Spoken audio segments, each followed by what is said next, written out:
नमस्कार. मितवा स्टोरी चॅनलमध्ये आपल्या सर्वांचे स्वागत आहे.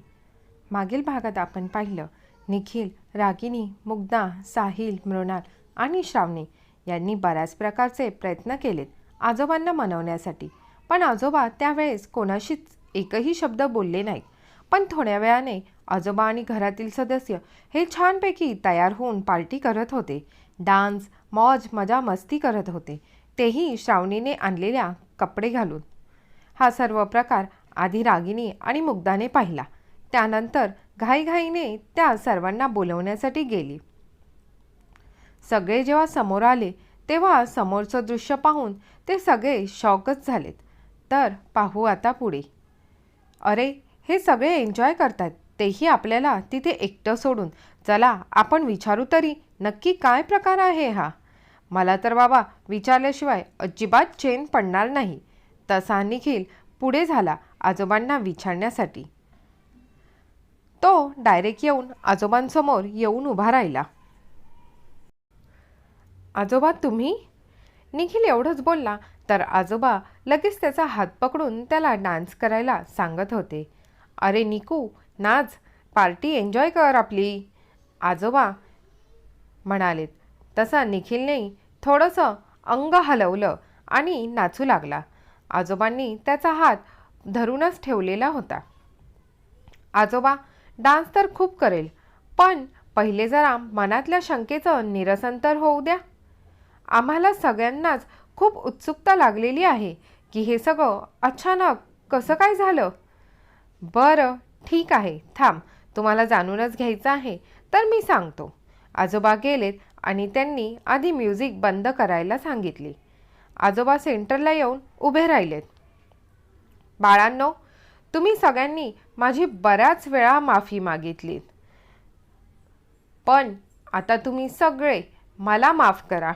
मी तुमच्या सगळ्यांचीच मनापासून माफी मागतो. मी तुम्हाला बराच त्रास दिला. माझ्यामुळे तुमचीसुद्धा पिकनिक खराब झाली.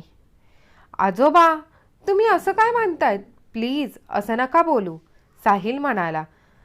तसे सगळेजण त्याच भावनेने आजोबांकडे पाहत होते.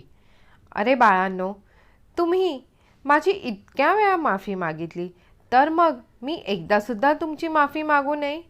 जेव्हा मी हा सगळा कपड्यांचा प्रकार ऐकला त्यावेळेला मला ही गोष्ट अजिबात पटली नाही. माझ्या मनाला ती रुचत नव्हती. माझ्या सुना ज्या वर्षानुवर्ष साडीमध्येच वावरतात त्यांना असं अचानक टी शर्ट वगैरे घालायला सांगायचे, ते काही माझ्या मनाला पटत नव्हतं. म्हणूनच मी त्यावेळेला रागावून तिथून निघून गेलो. नंतर तुमच्या आजीने समजावलं मला. आपण बाहेर आलेलो आहोत, कधी ना ते काही वेगळ्या गोष्टी ट्राय केल्या तर काही बिघडणार आहे. आपल्या सुना नेहमीच आपला विचार करतात, आपल्या मनासारखंच वागतात. मग जर त्यांना या गोष्टीतून थोडाफार आनंद भेटणार असेल तर मग आपण तो देऊ नये का? कशाला आपण इतका विचार करायला पाहिजे? त्यांच्यासाठी काहीतरी स्पेशल क्षण असणार आहे. त्यांनाही एखाद्या नवीन गोष्टीचा उपभोग घेता येईल. तसं मला तुमच्या आजीचं म्हणणं कुठेतरी पटलं होतं. आणि त्याशिवाय आम्ही तो मराठी पिक्चर देखील पाहिला होता ना, बाई पण भारी देवा. मग विचार केला, वय कितीही झालं तरी काही गोष्टी त्या मनातच राहून जातात. म्हातारं तर शरीर होतं, पण मनाला तर आपण जवान ठेवू शकतो ना. आयुष्य हे खूप सुंदर आहे, पण तसं आपल्यालाही ते जगता आलं पाहिजे, तेव्हाच तर त्याची सुंदरता समजेल. म्हणून म्हटलं, चला आता पोरांनी ठरवलंच आहे तर आपणही काहीतरी या नवीन गोष्टी ट्राय करून घेऊ. त्याशिवाय आमच्या मंजुळाबाईंनासुद्धा त्या अशा, तुम्ही काय म्हणतात बरं, हां ते वेस्टर्न लूक, त्या वेस्टर्न लूकमध्ये कधी पाहणार होतो आम्ही, आजोबा हसत म्हणाले. म्हणून म्हटलं, चला आपणही तुमच्यासारखेच बनून जाऊ आणि तसेच एन्जॉय करू. आजोबा म्हणालेत. पण आजोबा, हे सगळं तर ठीक आहे, मग तुम्ही आमच्याशी काहीच का बोलत नव्हते? निखिलने विचारलं. अरे बाळा, जेव्हा तू निघून गेलास तेव्हा त्या क्षणाला मला असं वाटलं की आपण कुठेतरी उगीचच जास्त रागवलोय आणि तुझ्या आजीचं आणि माझं बोलणं नंतरून झालं. आणि ते तू फुलांपासून छान असं सॉरी लिहिलेलं होतं ना, तेही खूप सुंदर बनवलेलं होतं. तू गेल्यानंतर तुमच्या आजी त्याच क्षणाला मला समजवत होत्या. आमचं बोलणं चालूच होतं की तेवढ्यात पुन्हा दारावरची बेल वाजली. मग त्यानंतर रागिनी आणि मुग्धा या दोघी फुलांचा बुके आणि ग्रीटिंग कार्ड घेऊन आल्यात. तुमचा आजोबा तुमच्यावर रागवला आहे म्हणून तुम्ही खुश करण्यासाठी असे वेगवेगळ्या प्रकारचे प्रयत्न करत होतात, किती धडपडत होतात आणि ते मला आवडत देखील होतं. मग तुमच्या आजीच म्हणाल्या, अजून बघू पुढे काय काय करतायत पोरं तर तुम्हाला मनवण्यासाठी. आणि मग त्यानंतर साहिल आणि मृणाल आलेत. तेही जिलेबी घेऊन आलेत. माझ्या आवडीचा पदार्थ असा माझ्यासमोर ठेवला होता. तर काय बोलणार होतो मी त्यांना. कसंबसं स्वतःवरती कंट्रोल करत होतो. ते गेलेत आणि मग वाटलं आता इतके सगळे आलेत तर श्रावणी कुठे आल्याशिवाय राहणार आहे. म्हणून आम्ही सगळं ते तसंच ठेवलं. मला तर त्या साध्या जिलेबीचा उपभोग तरी घेता आला नाही. नंतर श्रावणी आली. ती पोरगी ज्या प्रकारे माफी मागत होती आणि रडत होती, तिचे अश्रू मला काही पाहवत नव्हते. मी काही बोलायला जाणार होतो, पण तुमच्या आजीने इशारा करून मला बोलण्यासाठी मनाई केली. म्हणून मी उठून खिडकीकडे चाललो गेलो. माझ्या पोरांचे असे नाराज झालेले चेहरे मला पाहवत नव्हते. सरप्राईज तुम्ही प्लॅन केलं होतं, पण ते शेवटी आम्हाला तुम्हाला द्यायचं होतं. म्हणून त्या क्षणाला मी कोणाशीच बोलायचं नाही हे ठरवलं. माझी पोरं, माझ्या सुना आणि माझे नातू आजही माझ्या शब्दाला इतकं महत्त्व देतात आणि आजही तितका जीव आहे त्यांचा आमच्यामध्ये. हे खरं तर श्रावणी बाळा तुझ्यामुळेच कळलं आम्हाला. ते आमच्यावर प्रेम करतात हे तर ठाऊक आहे आम्हाला, पण त्या प्रेमासोबत तितकाच आदर आणि मान सन्मानही करतात हे आम्हाला आज जाणवलं. माझी पोरं आणि माझ्या सुना एक शब्दही वर करून काही बोलले नाहीत किंवा काही उलटसुलटही विचारलं नाही त्यांनी. आमच्यासाठी तेच खूप महत्त्वाचं आहे. श्रावणी गेल्यानंतर आम्ही श्रीधरला फोन करून सगळ्यांना बोलवून घेण्यासाठी सांगितलं. मग त्यानंतर सगळ्यांना आमचा प्लॅन सांगितला. आधी तर कोणीच तयार नव्हतं. शेवटी कसं तरी त्यांना राजी केलं. मग त्यानंतर आठवलं की आपल्याकडे ते कपडेच नाही आहे, ते तर तिथेच तुमच्याकडेच सोडले होते. म्हणून प्रताप आणि श्रीधरला सांगितलं की कपड्यांचा बंदोबस्त करायला.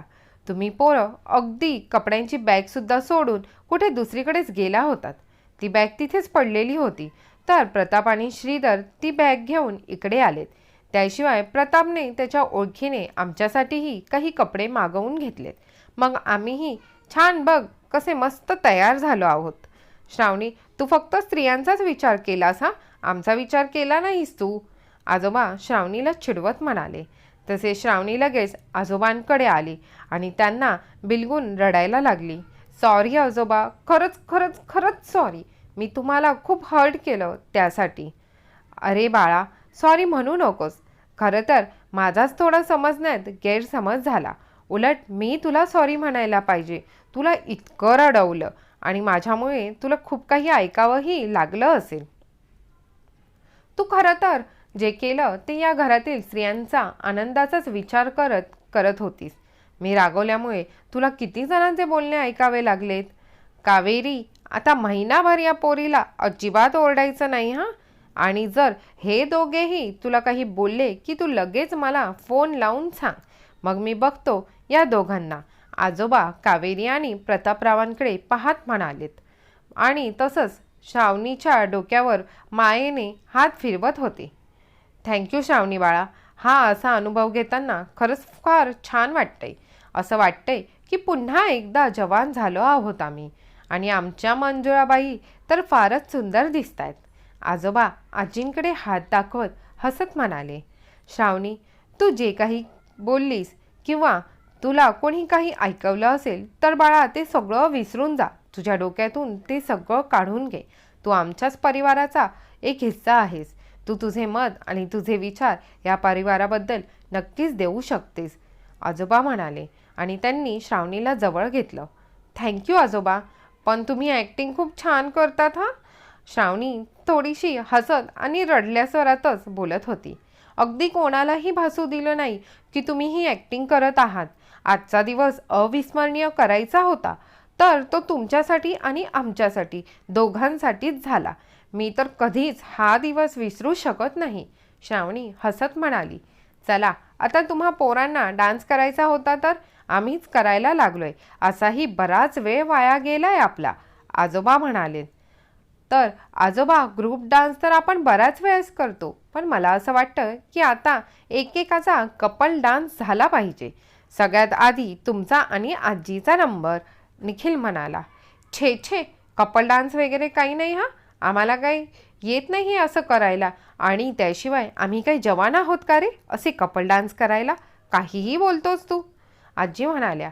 आजी, अगं तू आजही तितकी सुंदर दिसतेस, काय तर कुठेतरी चेहऱ्यावरती बारीक अशा थोड्याफार सुरकुत्या आल्यात, बस, बाकी तर काहीच नाही. किती सुंदर आहेस तू, निखिल आजीच्या चेहऱ्यावरून हात फिरवत हसत म्हणाला. नाही रे बाबा, मला नाही जमायचं ते डान्स वगैरे. आमचा डान्स म्हणजे काय, एक हात वर केला, इकडून तिकडून हल्लो की झालं. अगं आजी, मग डान्स तर तसाच करायचा असतो ना, अजून काही थोडं वेगळं करायचे. तुला जसं येतं तू तसा डान्स कर. आम्ही गाणे लावू तसे तुम्ही दोघं लगेच डान्स करायला सुरुवात करा, आणि आपण त्याची शूटिंग पण करू. तसं निखिल गेला आणि त्याने 90sच्या सिरीजचे गाणे प्ले करायला सांगितले. गाणे लागतात सगळेजण गोल रिंगण करून बसलेत, आणि मध्ये आजी आणि आजोबा उभे होते. आजी तर नुसत्या लाजतच होत्या, तर आजोबा आजीचा हात पकडून पकडून डान्स करत होते. आजोबा तर खूपच एकदम एक्सप्रेशन देत डान्स करत होते. आजी आणि आजोबाचा नंबर झाल्यानंतर निखिल आणि साहिल यांनी एक एक कपलला फोर्स करून करून डान्स करायला भाग पाडलेत. आधी शामराव आणि शर्मिला यांनी डान्स केला, त्यानंतर कावेरी आणि प्रतापराव यांचा डान्स झाला, आणि मग श्रीधरराव आणि प्रतिभा यांनी सुद्धा डान्स केला. सगळेजण फार खुश होते. त्यानंतर मृणाल आणि साहिलचाही डान्स करण्याचा नंबर आला. साहिलने तर अगदी मृणालच्या कमरेवरती आपले दोघं हात ठेवले, आणि तो तिच्याजवळ येऊन दोघेही कपल डान्स करत होते. साहिल मृणालच्याच डोळ्यात एकटक पाहत होता. त्याच्या चेहऱ्यावरती नाजूक अशी स्माईल होती. साहिल, तुम्ही असं काय बघतायत मला, सगळेजण पाहतायत आपल्याकडे, मृणाल थोडी लाजून म्हणाली. अगं काय बघतोय म्हणजे, माझ्या बायकोला बघतोय मी. इतकी सुंदर आणि हॉट बायको आहे, तर मग तिला नाही बघणार तर कोणाला बघणार. तो आणखीनच बोलत बोलत तिच्या जवळ आला. तसं मृणालला अजूनच धडधडायला लागलं. साहिल, काय करतायत तुम्ही, असे बोलून मृणालने त्याला धक्का देऊन तिथून पळून गेले. कोणी काही बोलण्याच्या आतच निखिलने लगेच म्युझिक चेंज केलं आणि डीजेवाले सॉंग्स लावलेत. चला आता सगळ्यांचे डान्स करून झालेले आहेत, तर आता आपण सगळेच जण एकत्र डान्स करूयात, निखिलने जोरात आवाज दिला. तसे सगळेजण जागेवरून उठलेत आणि डान्स करायला लागले. त्यांनी सगळ्यांनी बराच वेळ डान्स केला, अगदी मनसोक्त, आणि खूप एन्जॉयही केलं. निखिल बाळा, डान्स तर बराच झाला आपला, आता थोडंफार जेवणाचं बघ काय आहे तर, आजोबा म्हणाले. ठीक आहे आजोबा, चला आपण जेवणासाठी जाऊया. नको नको, तिथे कॅन्टीनमध्ये नको, खुर्ची टेबलवर बसून, त्यापेक्षा त्याला म्हणावं आम्ही इकडेच जेवण करू, छानपैकी या हिरव्यागार गवतावरती खालती बसून जेवण करू. वरती मोकळं असा आकाश, आकाशातल्या त्या टिमटिमणाऱ्या चांदण्या आणि तो चंद्राचा प्रकाश, असं बाहेर मोकळ्यावर बसून जेवायची गंमतच काही वेगळी असते. आधी आम्ही बसायचो असं कधीतरी मोकळ्या वातावरणात जेवायला, आता कुठे काय असंच होतंय, म्हणून म्हटलं आज आपण असंच बाहेर मोकळ्यावरती जेवण करू, आजोबा म्हणालेत. अरे वा आजोबा, तुम्ही पण आता चांगलेच प्लॅनिंग करू लागलेत. तशी ही आयडिया एकदमच भारी आहे बघा. मी बघतो तिकडच्या स्टाफशी बोलतो, त्यांना जेवणाची अरेंजमेंट इकडेच करायला सांगतो. तसं साहिल आणि निखिल तिकडच्या स्टाफशी बोलायला गेलेत आणि त्यांनी जेवणाची अरेंजमेंट केली. सगळ्यांनी छान खालती गवतावरती बसून जेवण केले. जेवण झाल्यानंतर बराच वेळ त्यांच्या गप्पा चालू होत्या, आजच्या दिवसभराच्या. कावेरी, शर्मिला, प्रतिभा फार खुश होत्या. त्या तिघींनीही मिळून तर बरेचसे फोटो काढायला सांगितले. त्यात आजींनीही आजोबांसोबत बरेच फोटो काढलेत. प्रत्येक कपलने वेगवेगळ्या पोज देऊन बरेच फोटो काढलेत. चला आता बरेच पाय दुखायला लागलेत माझे, थोडा वेळ आराम करते मी, आजी म्हणाल्यात. चला मी पण येतो, फार थकलोय डान्स करून करून, आजोबा म्हणालेत. निखिल, उद्या आपण किती वाजता निघणार आहोत, आजोबांनी विचारलं. आजोबा, उद्याचं लंच केल्यानंतर आपण निघणार आहोत इकडून. निदान आपल्याला 1-2 तरी होतीलच इथून निघायला, निखिल म्हणाला. बरं ठीक आहे, मग सकाळी स्विमिंग पूलमध्ये जाऊया, आजोबा बोलले. तसे सगळेजण त्यांच्याकडे पाहून हसायला लागलेत. अरे हसतायत काय, स्विमिंग पूलमध्ये एन्जॉय केल्याशिवाय पिकनिक ही अर्धवटच राहील असं ऐकलंय मी. म्हणून मग तो आनंद घ्यायचा नाही का आपण, म्हणून म्हणतोय उद्या आपण स्विमिंग पूलमध्ये उतरू. चला आता गुड नाईट, आम्ही जातो, आराम करतो, तुम्ही पण आराम करा. आजोबा आजी दोघेही त्यांच्या रूममध्ये गेलेत. तसेच सगळेजण एक एक करत झोपण्यासाठी रूममध्ये जाऊ लागलेत. श्रावणी, चल झोपायला जाऊयात, रागिनीने आवाज दिला. रागिनी, मुग्धा दीदी तुम्ही जा पुढे, मला थोडा वेळ शांततेत एकटीला बसायचं आहे. सगळं अचानक आणि इतकं पटापट होत गेलं तर कधी काय झालं ते कळालंच नाही. मी थोडा वेळ इथेच बसते आणि मग नंतर लगेच येते, श्रावणी म्हणाली. ठीक आहे श्रावणी, पण लवकर ये, असे बोलून रागिनी मुग्धा त्या देखील आतमध्ये गेल्यात. निखिल तिकडच्या स्टाफसोबत बोलत होता. त्यांच्याशी बोलणं झाल्यानंतर तोही आतमध्ये जाण्यासाठी जात होता, तर त्याची नजर तिथे बसलेल्या श्रावणीकडे गेली. तो तिच्याजवळ येऊन तिच्या शेजारी बसला. श्रावणी, काय झालं, सगळे आतमध्ये गेलेत आणि तू इथे एकटीच का बसली आहेस, निखिलने विचारलं. अरे काही नाही, बस असंच, थोडा वेळ मला एकटीला शांततेत बसायचं होतं, म्हणून रागिनी आणि मुग्धा दीदीला सांगितलं की तुम्ही आतमध्ये जा, मी येतेच थोड्या वेळात. बोलता बोलता श्रावणीच्या डोळ्यातून अश्रू वाहू लागलेत आणि तिचा भरून आलेला स्वर तो निखिलने लगेच ओळखला. त्याने लगेच तिच्या चेहऱ्याकडे पाहिलं. श्रावणी, तुझ्या डोळ्यात पाणी, आता सगळं ठीक झालंय तरी तू रडतेस, निखिल तिच्या चेहऱ्याकडेच पाहत तिला विचारत होता. तसं नाही रे, बरंच की आजोबांचा राग लवकर शांत झाला. आजोबांनी जी गंमत केली ती वेगळी गोष्ट आहे, पण जर खरंच आजोबांचा राग गेला नसता तर माझ्यामुळेच सगळ्यांची पिकनिक खराब झाली असती. सगळे सकाळपासून किती खुश आणि आनंदात होते आणि त्यानंतर सगळ्यांचे असे पडलेले नाराज झालेले चेहरे दिसत होते आणि तेही फक्त आणि फक्त माझ्यामुळे. मी तुमच्या सगळ्यांची सुद्धा पिकनिक खराब केली, श्रावणी बोलायची आणि तिच्या डोळ्यातून अश्रू वाहत जात होते. निखिलने त्याच्या खिशातून रुमाल काढला आणि तो श्रावणीच्या हातात दिला. श्रावणी, सगळ्यात आधी तू तुझे डोळे पुस आणि इतकी रडू नकोस, तू असंही फार रडलेली आहेस. अगं, तू तुझ्या मतांवर ठाम असणारी आहेस, तू जे ठरवते ते तू करतेस, तू ठरवलं म्हणून तर शक्य झालं. तू आता त्यांच्या चेहऱ्यावरचा आनंद बघ, ते सगळे किती खुश आहेत, सगळेच किती आनंदात आहे. तसा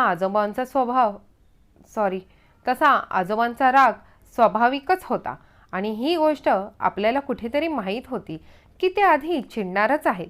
कोणीही सहजासहजी लगेच तयार होणारे नव्हते, म्हणून तू आता इतका विचार करू नकोस. आज आपण दिवसभरात जे काही आनंदात क्षण घालवलेले आहेत फक्त आणि फक्त त्यांचाच विचार कर. आजोबांनी सगळ्यांसमोर किती कौतुक केलं तुझं, हे सगळं करण्यासाठी पण हिम्मत लागते आणि ती तुझ्यात खरंच आहे, निखिल श्रावणीच्या हातांवर हात ठेवत म्हणाला. चल आता डोळे पुस, सगळे आनंदात आहे. तुझ्या डोळ्यात आलेले अश्रू पाहून पुन्हा ते नाराज होतील, त्यांनाही अजून वाईट वाटेल की तू अजूनही त्या गोष्टीसाठी रडत आहेस. निखिल श्रावणीला असं बोलल्यावरती तिने चेहऱ्यावरती नाजूक अशी स्माईल केली. मग आता कसं, चल आता निघूया आपण इकडे. तसे दोघे उठून जाऊ लागले. चालत असताना श्रावणीचा पाय खालती पडलेल्या दगडावर पडला, त्यामुळे तिचा बॅलन्स बिघडला. तिने लगेच पडणार म्हणून निखिलचा टी शर्ट ओढला. अचानक श्रावणीने निखिलचा टी शर्ट ओढल्यामुळे निखिलचाही बॅलन्स बिघडला. ते दोघेही पडणारच होते, पण निखिलने कसंबसं स्वतःला सावरून त्याच्या पायावर बॅलन्स केला. त्याचे दोन्ही हात श्रावणीच्या कमरेभोवती होते. तो अगदी पूर्णपणे तिच्यावरती झुकला होता. तो जर आणखीनच थोडा झुकला असता तर त्या दोघांचेही ओठ एकमेकांवर टेकले गेले असते. श्रावणीने तर घाबरून डोळे गच्च बंद करून घेतले आणि तिने अंगही चोरून घेतलं. तिच्या हृदयाची धडधड जोरजोरात होत होती. निखिल तिच्या फारच जवळ होता. निखिलच्या स्पर्शाने आणि त्याच्या इतक्या जवळ असल्याने तिला फार वेगळंच फील होत होतं. निखिल मात्र स्माईल करतच तिच्या चेहऱ्याकडे पाहत होता. श्रावणी, तू डोळे उघडू शकतेस, घाबरू नको, काही झालं नाही. निखिलचा आवाज कानावरती येताच तिने डोळे उघडून पाहिलेत. तसं निखिलने तिला सरळ उभं राहण्यास मदत केली. Sorry Nikhil, sorry. श्रावणी फार गोंधळून बोलत होती. तिला खूप ऑकवर्ड फील होत होतं. श्रावणी, इट्स ओके, चल आता आतमध्ये, सगळेच वाट पाहत असतील. निखिल स्माईल करत बोलत होता तर श्रावणी लाजून नजर चोरत होती. कथेचा पुढचा भाग पाहण्यासाठी भेटू पुढच्या भागात. कथा आवडली असेल तर लाईक करा आणि चॅनलला सबस्क्राईब करायला विसरू नका. धन्यवाद.